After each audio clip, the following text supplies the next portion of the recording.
नमस्कार साथियों। तो आज है 1 मार्च 2026। दोस्तों, कल सोमवार से एक नया हफ्ता ओपन होने जा रहा है। अब देखिए, कल मार्केट की सेंटिमेंट कुछ भी हो सकता है। अच्छा भी रह सकता है, बुरा भी रह सकता है। वो इमीडिएटली बता पाना मुश्किल है, या आप कह सकते हो कि टोटली अनप्रिडिक्टेबल है। अब देखिए, आज सुबह से जिस प्रकार की माहौल, जो न्यूज़ सबसे ज़्यादा चर्चे में रहा, मतलब ईरान की सुप्रीम लीडर खेमेनी की मौत। तो कुछ लोगों का मानना यह है कि जो यूएस या इजराइल की मोटिव था वो तो कंप्लीट हो चुका है, सक्सेसफुल रहा, तो मे बी मार्केट रिकवर कर सकता है या मार्केट अच्छा हो सकता है। कुछ लोगों का मानना यह है कि खेमेनी के मौत के बाद आपके पर्टिकुलर मिडिल ईस्ट में या गल्फ नेशंस में और ज़्यादा कैओस बढ़ सकता है। सो मार्केट और ख़राब भी हो सकता है। उस पर हम नहीं जाएंगे, ठीक है। वो तो बात की बात है, क्योंकि आज की डेट में क्या पता है, जो सेंटिमेंट है प्रत्येक घंटे की जो जियोपॉलिटिक्स उसके ऊपर डिपेंड कर रहा है। अभी अच्छा तो 1 घंटा बाद खराब भी हो सकता है, 2 घंटा बाद और अच्छा भी हो सकता है, ठीक है।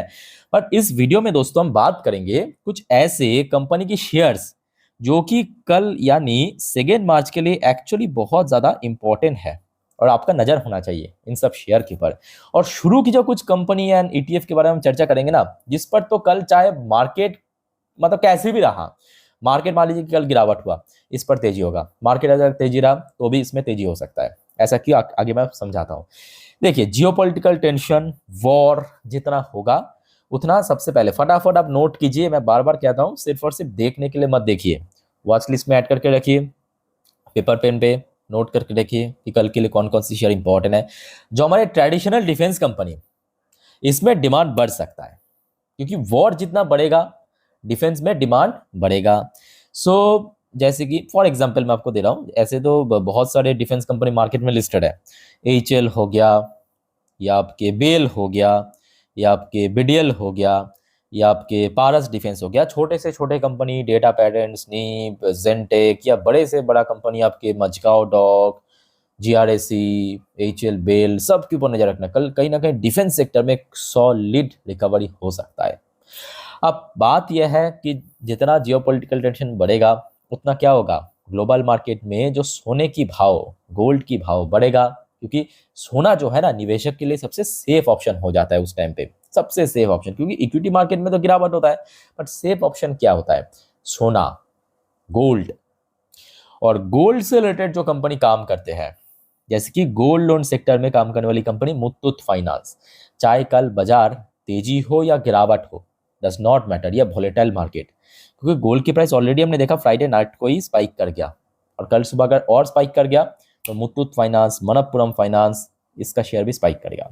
ठीक सेम रीजन के कारण जितने भी गोल्ड की ईटीएफ है, और खास करके मैं कहूंगा आपके पास अगर गोल्ड की ईटीएफ डिसेंट परसेंटेज में भी है ना, तो आपका पोर्टफोलियो कल उतना क्रैश तो नहीं होगा। थोड़ा बहुत वीकनेस हो सकता है अगर बाजार की सेंटिमेंट वीक रहा तो। वो डिपेंड करेगा सुबह की जियोपॉलिटिकल जो माहौल है उसके बेस पे।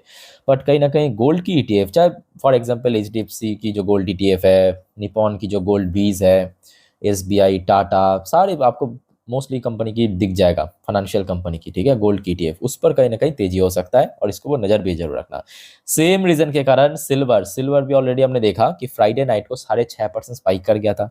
और पूरा पूरा पॉसिबिलिटी है इस प्रकार की माहौल अगर कल सुबह तक कंटिन्यू रहा तो सिल्वर अप्रोक्सीमेटली और 4-5% आगे ओपन हो सकता है। सो सिल्वर से रिलेटेड जितने भी कंपनीज हैं उस पर भी इम्पैक्ट पड़ेगा। जैसे कि हिंदुस्तान जिंक, ये क्या करता है, सिल्वर की माइनिंग करते हैं, इस पर कहीं ना कहीं रिकवरी हो सकता है। या निपॉन इंडिया जो आपके सिल्वर बीज जिसको आप कहते हैं, ठीक है, जो सिल्वर की ईटीएफ है, इस पर भी रिकवर हो सकता है। या आपके सिल्वर ईटीएफ यानी आईसीआईसीआई प्रूडेंशियल की जो सिल्वर ईटीएफ है, इसके ऊपर भी रिकवर हो सकता है, ठीक है। तो ये जो कुछ कंपनी की शेयर्स दोस्तों मैं आपको दिखाया शुरू में, ये जो कुछ ईटीएफ एंड शेयर्स, इस पर कल रिकवर हो सकता है, चाहे मार्केट तेजी हो, गिरावट हो, कैसे भी माहौल रहा, रिकवर होने का मोस्टली चांस है। अब देखिए, आगे हम कुछ ऐसे कंपनी की शेयर्स के बारे में चर्चा करने जा रहे हैं जिस पर कल थोड़ा सा डाउट तो है। डाउट मतलब देखिए, न्यूज़ तो अच्छा है, बट मार्केट अगर ठीक ठाक साथ दिया तो ही रिकवर हो सकता है। मैं यहाँ पे दो अलग अलग कंडीशन कहा, याद रखना। अभी तक जो शेयर या ईटीएफ में आपको दिखाया, इस पर कल मोस्टली चांस है रिकवर होने का, चाहे मार्केट गिरे या बढ़े या वोलेटाइल मार्केट रहे। बट अभी जो आपको मैं शेयर दिखाने जा रहा हूँ, ठीक है, उसके ऊपर कुछ कंडीशन है। अगर मार्केट थोड़ा सा रिकवर किया तो कहीं ना कहीं आगे रिकवरी हो सकता है, बिकॉज न्यूज अच्छा है, बट माहौल अगर खराब रहा तो गिरावट होने का ही मोस्टली चांस है इन सब शेयर में, ठीक है। बट हाँ, अगर माहौल सही रहा या फ्लैट भी रहा तो रिकवर हो सकता है, ठीक है। क्लियर। अब फटाफट नाम देखिए।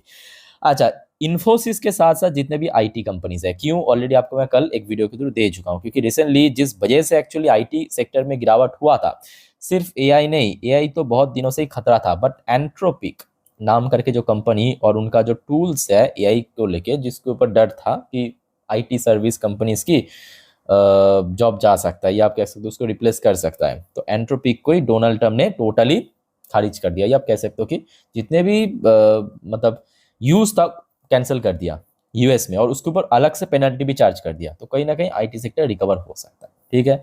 अब उसके बाद आ जाइए कुछ और भी कंपनीज है, जैसे कि आपकी आईआरएफसी। आईआरएफसी क्यों? क्योंकि आईआरएफसी लास्ट फ्राइडे को खबर आया कि आई थिंक कि 9 तारीख या तो 7 तारीख, मैं आपको ऑलरेडी दे चुका हूँ इसके ऊपर अपडेट लास्ट 2 दिन पे, आपके डिविडेंड पे करेगा अपने शेयर होल्डर के लिए, ठीक है। तो आईएफसी की शेयर के ऊपर नजर रखना। बाय द वे, यहाँ पे जो भी शेयर आपको मैं दिखा रहा हूँ ना दोस्तों, याद रखना कल जैसे ही मार्केट ओपन होगा 9:15 पे फटाफट देख लेना, बैठ जाना, इस सब शेयर के ऊपर नजर रखना, ठीक है। आज उसके बाद आ जाइए आपके अस्त्रा माइक्रोवेव। देखिए डिफेंस कंपनी है, ये तो एक एडवांटेज है, उसके साथ साथ एक शानदार न्यूज़ भी था, ठीक है, ऑलरेडी आपको मैं दे भी चुका हूँ, तो इसके ऊपर नजर रखना। अच्छा, इसके अलावा आ जाइए आपके डिक्सॉन। डिक्सॉन के ऊपर अपडेट भी ऑलरेडी आपको मैं दे चुका हूँ, डिक्सॉन के ऊपर नजर रखना, डिक्सॉन भी आगे रिकवर हो सकता है, ठीक है। अच्छा, फिर आ जाइए आपके नेटवेव टेक्नोलॉजी। एआई एआई को लेके, आर्टिफिशियल इंटेलिजेंस को लेके जो इतना ज़्यादा चर्चा हो रहा है पिछले कुछ हफ्तों से, नेटवेव उसी सेक्टर की कंपनी है, डेटा सेंटर के ऊपर कंपनी काम कर रहा है, ऊपर से ईएमएस सेक्टर, ठीक है। मतलब ये बहुत ही फ्यूचरिस्टिक कंपनी है, और रिसेंटली जो न्यूज़ आया तो मे बी शेयर रिकवर कर सकता है। आज उसके बाद चलिए Redington India, sorry Redington limited, इसके ऊपर में आपको मैं लास्ट डे जो एप्पल वाला अपडेट दे चुका हूँ, ठीक है, तो इसको भी नजर रखना।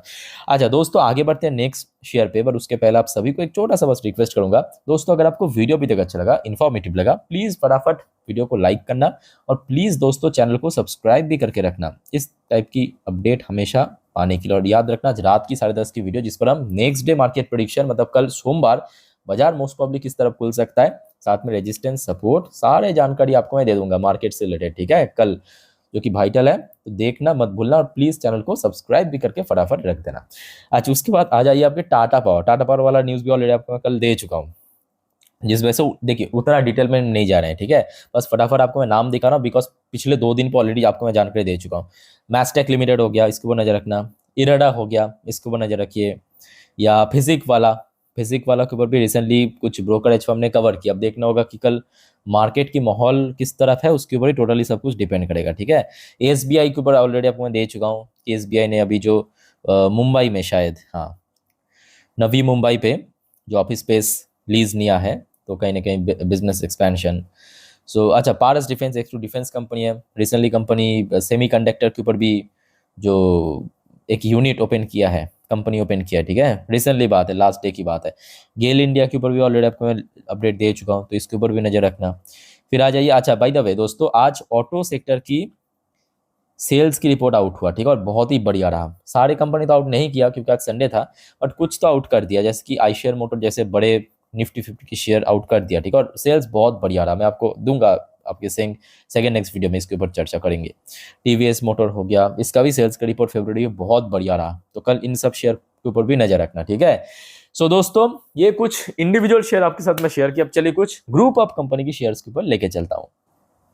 दोस्तों, अभी आपके सामने मैं ओपन कर लिया निफ्टी 50 की टॉप 10 वेटेज की रिपोर्ट के ऊपर। अब देखिए, ये एकदम लेटेस्ट अपडेट है, फरवरी 27 की, हर एक महीने की ये आखिरी ट्रेडिंग सेशन पे ये अपडेट होता है। अब देखिए निफ्टी 50 में है आपके 50 शेयर, और निफ्टी 50 को असल मायने में चलाता है उस पर मौजूद टॉप 10 शेयर, और इस बार बहुत चेंजेस हमें देखने को मिला, हो भी क्यों ना, क्योंकि आईटी सेक्टर में बैक टू बैक गिरावट, तो उसको हटा दिया। ये देखिए एचडीएफसी बैंक की जो वेटेज है उसको थोड़ा सा कम किया है, बल्कि आईसीआईसीआई बैंक की वेटेज इंक्रीज किया, रिलायंस इंडस्ट्री की वेटेज थोड़ा सा डिक्रीज किया, भारतीय एयरटेल की जो वेटेज है उसको बढ़ाया गया है, लार्सन एंड टुब्रो को बढ़ाया गया है, एसबीआई को बढ़ाया गया। एसबीआई कितना तेज हो गया, मतलब शेयर अगर हम बात करें, इन्फोसिस की घटा दिया, एकदम सही है, आईटी सेक्टर लगातार गिरावट हो रहा है। एक्सिस बैंक इंक्रीज हुआ, कोटक महिंद्रा आ चुका है, महिंद्रा महिंद्रा आ चुका है, टीसीएस को हटा दिया इस लिस्ट से, ठीक है। अच्छा सेम यहाँ पे भी चेंजेस हमें देखने को मिला, याद कीजिए जनवरी की अपडेट के हिसाब से क्या था, फाइनेंशियल सर्विस सेक्टर में वेटेज तो ठीक ठाक ही है, उसमें कोई बहुत बड़ा चेंज नहीं हुआ। ऑयल एंड गैस सेक्टर ऊपर आ चुका है, जबकि ऑयल एंड गैस सेक्टर नीचे था। और आईटी सेक्टर की वेटेज अप्रोक्सीमेटली 10% के आसपास था, उसको घटा के रिड्यूस करके रिसेंटली जो डेवलपमेंट हुआ है एआई या एंट्रोपिक को लेके एकदम कम कर दिया, बहुत कम कर दिया, ठीक है।